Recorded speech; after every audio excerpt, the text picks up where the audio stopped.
سلام دوستان، من مسعود اهربی هستم. توی این ویدیو میخوام یه توضیحاتی بهتون بدم راجع به دستیار هوش مصنوعی دوره که در واقع صرفاً هم برای این دوره نیست و میتونه به شما در یادگیری پیتی به صورت کلی کمک بکنه. این ابزار به صورت رایگان در اختیار شما قرار میگیره. لازم نیستش که حتما توی دوره ثبت نام کرده باشین که بتونید از این ابزار استفاده بکنید. و جوابهایی که به شما میده بر اساس اطلاعاتی هستش که من بهش دادم. این اطلاعات از کجا اومده؟ یک قسمتش از پاورپوینت هایی هستش که من بر اساسشون تسک های مختلف آزمون رو آموزش دادم.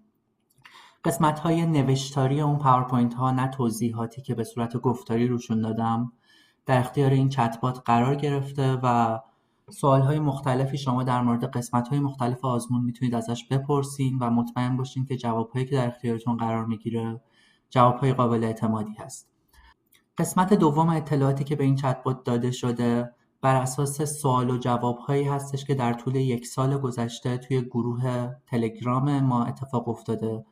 معمولاً بر اساس مشاهدات من بچه‌ها سوال‌های شبیه به هم دارن، یعنی یه مجموعه‌ای از سوال‌ها در مورد پیتی به ذهن افراد میرسه، به ذهن شاگردها میرسه و اونها رو معمولاً تکرار میکنن، از من میپرسن، در مورد سوال‌های مختلف از من سوال میپرسن، در مورد اینکه خودشون رو چطوری در مورد یه قسمت خاصی از آزمون تقویت کنن از من سوال میپرسن، در مورد منابع از من سوال میپرسن. و حالا اطلاعاتی که من توی این 1 سال به بچه‌ها توی گروه دادم رو همه رو در اختیار این چتبات قرار دادم. دسته‌بندی کردم، گروه بندی کردم، سوال‌های مختلف رو درآوردم. اون سوال‌ها رو سعی کردم با زبون واضح به این چتبات توضیح بدم، آموزش بدم و کاری بکنم که در واقع وقتی شما از این ابزار سوالی میپرسین، جوابی که به شما میده شبیه یه جواب کاملی باشه که از خود من دارید دریافت میکنید. احساس میکنم بالای 95% این کار رو میتونه به خوبی انجام بده. از هر معلمی که من تربیتش کنم، معلم انسانی که من تربیتش کنم، فکر میکنم بهتر داره این کار رو انجام میده و به این صورت امیدوارم که این چتبات بتونه به شما کمک بکنه. اگه دوره رو شما تهیه کرده باشین، ممکنه هر ویدیویی که میبینید سوالهایی براتون پیش بیاد و اون سوالها رو میتونید از این چتبات بپرسین که به سرعت به شما جواب میده و مسئله رو سعی میکنه برای شما واضح تر بکنه، توضیح بده. اگر هم دوره رو تهیه نکردین، به هر حال به نظرم این چتبات میتونه در کنارتون باشه و به سوالهاتون جواب بده. با چت جی پی تی کلی این تفاوت رو داره که اطلاعات مستقیمی رو از من دریافت کرده در مورد تست پیتی و اطلاعاتی رو هم که من بهش دادم بر اساس تجربه خودم بوده که بیشتر از 10 سال معلم زبان هستم، بر اساس تحصیلی که داشتم بوده که ارشد و دکترای آموزش زبان انگلیسی از دانشگاه تهران دارم، بر اساس تجربه خودم از شرکت در آزمون بوده که نمره 90 رو در قسمت‌های مختلف آزمون به دست آوردم و حتی اینکه مثلا ترکیه رفتم، چه سنتری آزمون دادم، ماک رو مثلا کجا دادم، چه جوری تمرین کردم، همه اینها رو این چتبات در جریان هست و میتونه به شما در موردشون کمک بکنه. این توضیح رو هم بهتون میدم که سوالهای دیسکرایب ایمیج و ریتل لکچر توی امتحان جدیداً آپدیت شده. این چتبات با این آپدیت ها هم هماهنگ هستش، یعنی به خاطر خود دوره، به خاطر اینکه دوره آپدیت باشه، من ویدیوی مربوط به دیسکرایب ایمیج، ویدیوی مربوط به ریتل لکچر رو دوباره ضبط کردم. قبلی‌ها رو توی ایران ضبط کرده بودم، این ویدیوها رو توی ملبورن که الان هستم توی دوره تعطیلات کریسمس ضبط کردم. این چتبات رو هم تو همین دوره ساختم و به این اطلاعات آپدیت شده هم خلاصه دسترسی داره. حالا بریم ببینیم که چه سوالهایی میشه از این چتبات پرسید. یه سری از سوالهای پرتکرار رو سعی میکنم من الان ازش بپرسم، ببینم که چطوری جواب میده و شما هم همزمان ببینید. خب همین ابتدای کار یه سری سوالهای نمونه این بالا هست برای شما. اگه از موبایل استفاده میکنید و اپلیکیشن چت جی پی تی، توی موبایل سوالهای نمونه خیلی بیشتری میبینید. من مثلا از این سوال شروع میکنم. ببینید اول searching my knowledge می نویسه، به این معنی که در واقع اطلاعاتی که من در اختیارش گذاشتم رو مرور میکنه تا بتونه به شما جوابی بده که بر اساس همون اطلاعات هست. حالا من جواب ها رو دونه دونه براتون نمیخونم، اما خب نکته هایی ممکنه بیان بکنه، مثلا بگه جزوه تلفظ رو بخونید. حالا جزوه تلفظ توی گروه و برای بچه‌هایی هست که دوره رو تهیه کردن، اما اطلاعات خیلی زیاد دیگه هم به شما ارائه میده و به نظرم اطلاعات واقعا موثق هست.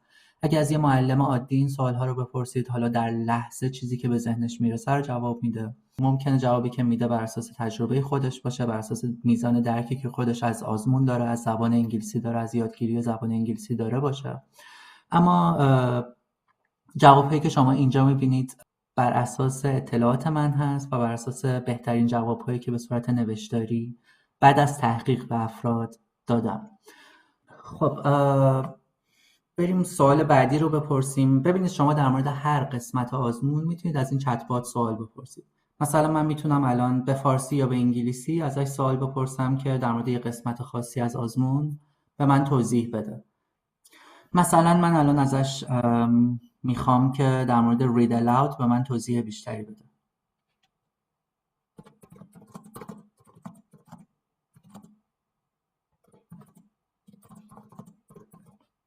RA هم بنویسید متوجه میشه، چون کاملا بر اساس تست PTE هست و آشنا هست با این ابریویشن ها.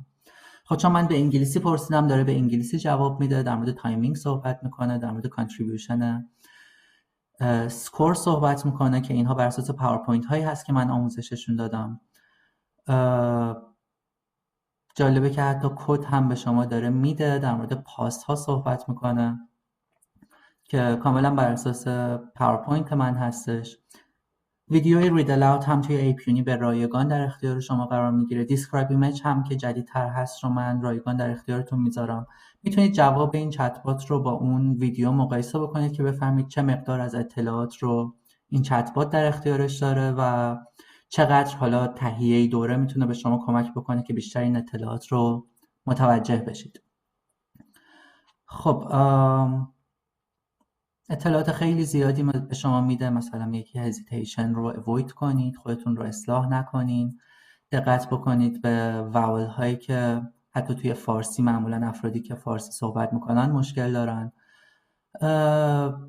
مشکل های رایجی که افراد دارن رو داره بهتون میگه که اینها رو اوید کنید، ازشون اجتناب کنید، حواستون باشه که این مشکلات رو نداشته باشین و مسائلی از این دست. حالا من باز دوباره به فارسی ازش میخوام که همین رو توضیح بده.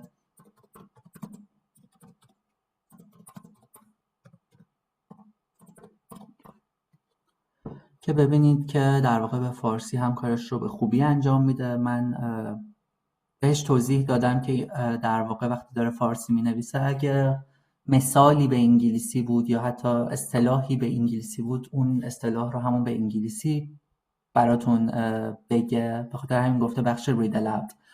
read aloud رو به فارسی ننوشته یا نگفته خواندن.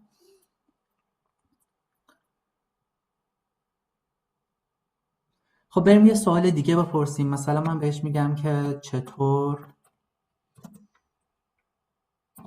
دانش واژگانم رو تقویت کنم.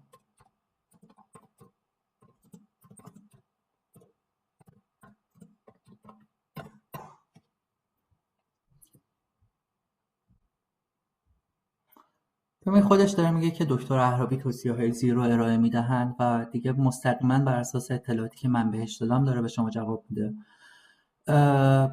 اطلاعات خیلی کامل هست، یعنی من خب یه جایی 4000 واژه رو توصیه کردم، یه جایی فوکس آن وکب 2 رو توصیه کردم، توضیحاش رو هم دادم. مثلا گفتم که خوبه که اینجا داره مینویسه که مثلا افرادی که زمان کمتری دارن همین فوکس آن وکب 2 رو بخونن، اما اگه زمان بیشتری دارین یا سطح زبانتون یه مقدار پایین‌تر هستش، بیشتر نیاز دارین که کلمه بخونید، میتونید 4000 واژه مخصوصا 2 کتاب اولش رو سعی کنید که خوب بخونید. تکنیک‌های مؤثر رو اینجا بهتون توضیح داده. مثلا دفترچه واژگان شخصی داشتن خوبه، از انکی استفاده کردن هم خوبه. من احساس میکنم که در ادامه این رو گفته. فقط بدونید که اگه توضیحات خیلی زیاده به این معنی نیستش که شما لازمه تک تک این کارها رو انجام بدین. شما باید کاری که باهاش کامفتبلین، کاری که راحت براتون، کاری که باهاش ارتباط برقرار میکنید رو انجام بدید. یعنی اگه میخواین کلمه یاد بگیرین، دانش واژگانتون رو گسترش بدین، خب حتما این توصیه ها رو بخونید، اما در ادامه لازم نیستش که تک تکشون رو انجام بدین. مثلا هم دفترچه داشته باشین، هم انکی خودتون برای خودتون درست بکنید، هم برید مثلا 4000 واژه رو بخونید، هم برید فوکس آن وکب 2 رو بخونید. اگه میرسید تمام این کارا رو بکنید که خب خیلی خوبه. اما هر کسی لرنینگ استایل خودش رو داره، یعنی روش یادگیری افراد با همدیگه متفاوته. ممکنه من نوعی با انکی بیشتر ارتباط برقرار کنم و سعی کنم با اپلیکیشن توی گوشی کلمه یاد بگیرم. یه نفر دیگه با نوشتن بیشتر ارتباط برقرار کنه و سعی کنه دفترچه یادداشت خودش رو داشته باشه.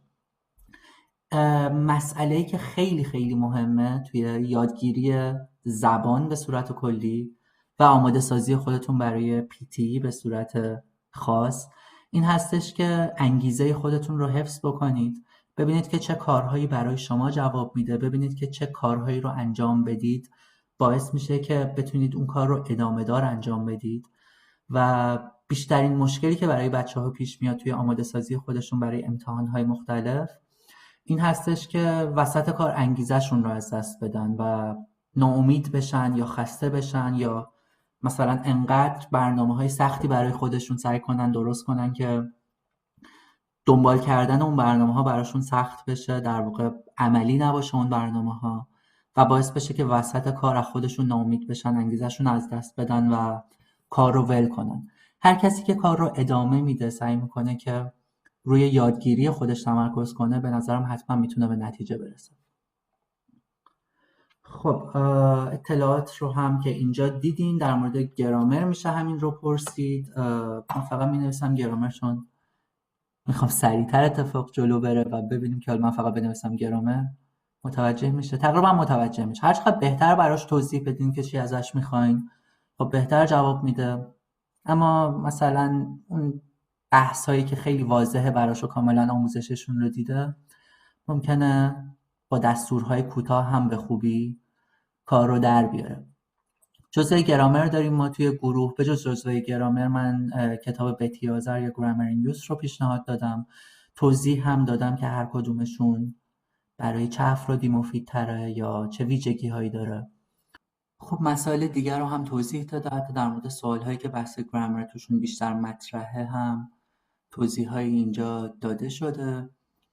به هر حال بریم یه سوال دیگه ازش بپرسیم، مثلا این که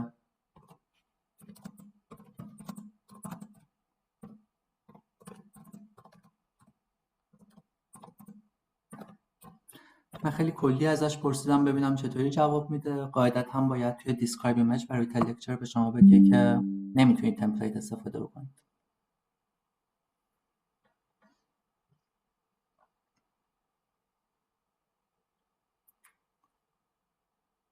خب خوبه که گفته که میتونید کمی تمپلیت ها رو تغییر بدین تا مناسب سبک و توانایی شما بشه یا مستقیم تر به سوال ها مربوط بشه.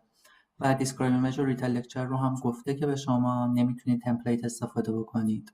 در مورد اسی گفته که میتونید تمپلیت استفاده بکنید که بیشتر ساختاردهی بکنه به پاسختون. تمپلیتی که ما تو دوره معرفی کردیم فقط کیوردی نیست، شما یه جمله های هم مینویسین و این باعث میشه که خیلی هم حرفای بی ربطی نزنید و به نوعی خیلی هم راه میانبری انتخاب نکرده باشین. تا حدی در واقع تمپلیت وجود داره، میشه کاملا گفتش که تمپلیت وجود داره، اما صرفا کیورد ما نمیذاریم و جمله هم مینویسیم که معنا رو هم بهش دقت کرده باشیم. پیرسون تا حالا ایرادی نگرفته از تمپلیت هایی که توی اسی استفاده میشه یا تو سامرایز ریتن تکست استفاده میشه. اما به هر حال به نظرم الان که ما آپدیت تر شدیم و دیدیم که در مورد دیسکرایب ایمیج و ریتل لکچر این مسئله پیش اومده، بد نیستش که اگه نمره بالایی میخوایم تا اونجا که راه داره برامون، تا اونجا که توانایی داریم، چیزی که مینویسیم رو سعی کنیم به موضوع مربوط تر کنیم، حتی اگه لازم هستش تمپلیت رو تا حدی تغییر بدیم. خب این هم بحث تمپلیت. به هر حال من هر سوالی که مینویسم راضی هستم از جوابی که این چت بات داره به ما میده، توضیحایی که میده. بالای 90%، بالای 95% بر اساس اطلاعاتی هستش که من بهش دادم. حتی شما میتونید ازش برنامه بگیرید. این برنامه منطبق بر برنامه‌ای هستش که من برای دوره تعریف کرده بودم، اما الان شما هم میتونید ازش برنامه بگیرید و برنامه رو شخصی سازی بکنید بر اساس نیازهای خودتون.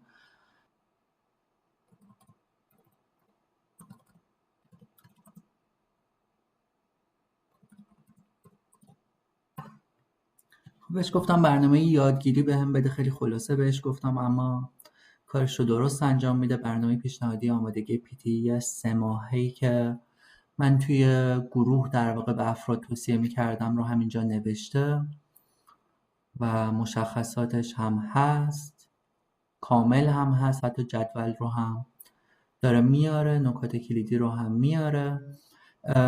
و این نکته‌ای که مثلا اگه زمان کمی دارید چطوری میتونید برنامه رو برای خودتون شخصی سازی کنید رو هم براتون توضیح داده.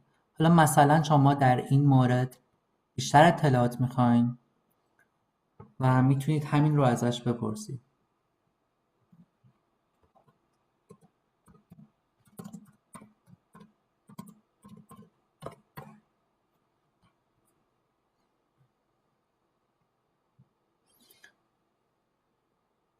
خب الان برنامه رو تبدیل کرد به برنامه 1 ماه و نیمه. این هم در واقع بر اساس توضیحاتی هستش که من بهش دادم، اما اینکه الان دیگه هر هفته رو داره براتون مشخص میکنه چه جوری بخونید، این رو من به عهده خودتون گذاشته بودم توی جزوه گروهی، اما اینجا خب بر اساس توضیحاتی که من بهش دادم برنامه رو هم مشخص کرده و براتون آورده. قطعا از اونجایی که این یه چت بات هستش، انسان نیست، و البته انسان ها هم که تا دلتون بخواد اشتباه میکنن، اما اگر شک کردین به حرفی که زده، شک کردین که این حرف درست هست یا نه، اگه به قسمتی از توضیحات شک کردین، حتما میتونید ازش توضیحات بیشتری بخواین، حتما میتونید بهش بگین که آیا این بر اساس جزوه های دکتر اهرابی هست این حرفی که زدی یا نه. و در اون صورت خودش باز میره جزوه رو یه مروری میکنه، بهتون میگه که مثلا این قسمت بر اساس جزوه بود یا نه این قسمت بر اساس مثلا اطلاعاتی بود که خودم اضافه کردم. همچین حرفایی هم میتونید باهاش بزنید. من یه توضیح نهایی هم فکر میکنم بد نیستش که بهتون بدم در مورد سوال پرسیدن. من میتونم سوال پرسیدن رو همینطوری ادامه بدم و این هم همینطوری به جواب دادن ادامه میده. در مورد استفاده از چت جی پی تی، تا اونجا که میدونم خیلی از افراد توی ایران به نظرشون نمیتونن به چت جی پی تی دسترسی داشته باشن. در این مورد هم بذاریم بهتون توضیح بدم که خب من هم تا 3 ماه پیش ایران بودم و از چت جی پی تی استفاده میکردم. چطوری؟ خب وی پی ان یه مقدار سخته. بعضی وی پی ان ها، مخصوصا وی پی ان های رایگان، ممکنه چت جی پی تی رو باز نکنن. من خودم وی پی ان رایگان تست کرده بودم و میدیدم که چت جی پی تی باز نمیشه. بعضی وی پی ان ها کار میکنن. اگه از اون وی پی ان ها دارین که خب خیلی راحت میتونین بیاین و به این قسمت دسترسی داشته باشین. اگر هم نه، اگه همچین وی پی انی ندارین، حتی یه راه ساده تری هست برای این مسئله. من الان سرچ میکنم و بهتون نشون میدم. یه در واقع چیزی هست به اسم تحریم شکن. اینجا که نگاه میکنم چند مدل سایت در واقع باز میشه و احتمالا تحریم شکن ها هم انواع و اقسام دارن. چیزی که خودم ازش استفاده میکردم و اصلا سرعت رو هم کم نمیکرد، واقعا ابزار به درد بخوری بود، از این وبسایت من دریافتش کردم. در واقع VPN نیستش و سایت های فیلتر شده ای که ایران جمهوری اسلامی فیلترشون کرده رو باز نمیکنه برای شما، اما سرویس هایی که خود اون سرویس ها از خارج برای ایرانی ها دسترسیشون محدود شده، مثل چت جی پی تی یا مثل یه سری اپلیکیشن های دیگر، رو شما میتونید با این ابزار بازشون بکنید. صرفا یه اپلیکیشن دانلود میکنید. الان من برم اینجا، احتمالاً اپلیکیشن ها رو هم میاره. ممکن هم هستش الان چون اینجا فقط نوشته لودینگ، احتمال میدم که چون من آی پی ایران ندارم ممکنه برای من باز نکنه، اما برای شما بازش میکنه. اپ رو دانلود میکنین، توضیح ها و آموزش ها رو جلو میرین، رایگان هستش و صرفا این رو که روشن بکنید میتونید برید و از چت جی پی تی استفاده بکنید. ببینید این کار رو سعی کنید انجام بدید، یعنی احساس نکنید که سخته و من نمیتونم. شما اگه قصد مهاجرت دارید باید یاد بگیرید از اپلیکیشن های مختلف استفاده بکنید. پروسه مهاجرت همواره از شما میخواد که در مورد یادگیری گارد نداشته باشین و خودتون رو به چالش بکشین و چیزهای جدید یاد بگیرین. الان اینجا من شاید بالای 10 تا اپلیکیشن استرالیایی ریختم و دونه دونه‌شون رو مجبور شدم یاد بگیرم استفاده کردن ازشون رو. همونجوری که توی ایران شما مثلا باید سنا رو یاد بگیرید که چجوری باهاش کار بکنید، نمیدونم اون درگاه‌های پرداخت اینترنتی رو یاد بگیرین یا درگاه دولت هوشمند رو یاد بگیرین. همچین چیزهایی توی استرالیا هست، خیلی بیشتر هم هست. دونه دونه‌شون رو باید یاد بگیرید اگه میخواید زندگی راحت‌تری به نسبت راحت‌تری اینجا داشته باشین.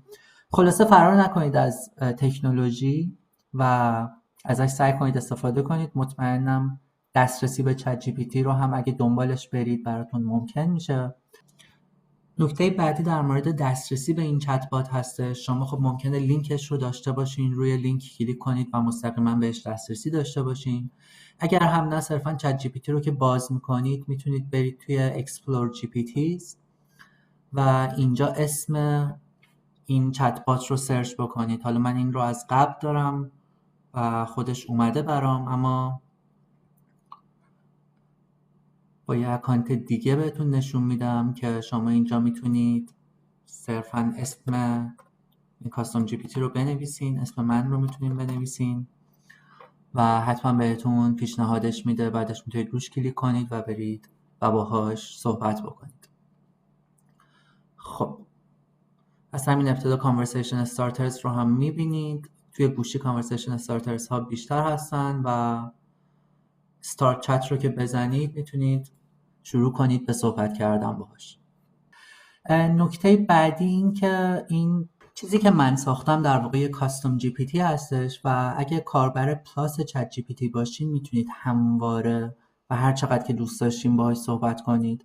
اما وقتی یه کاربر معمولی و رایگان هم هستین برای چت جی پی تی، میتونید روزانه یه میزان خاصی باهاش صحبت بکنید. یعنی ممکنه اگه مثلا 5-6 تا سوال ازش بپرسین و جوابها رو بده، بهتون بگه که سوال بعدی رو میتونید 2 ساعت دیگه ازش بپرسید، که فکر نمی‌کنم مشکلی وجود داشته باشه. معمولا شما با یه معلم که در ارتباط باشین ممکنه یه سوالی رو ازش بپرسین، فردا جواب بده، ممکنه خلاصه جواب بده، ممکنه اونقدرها در اختیارتون و در دسترستون نباشه.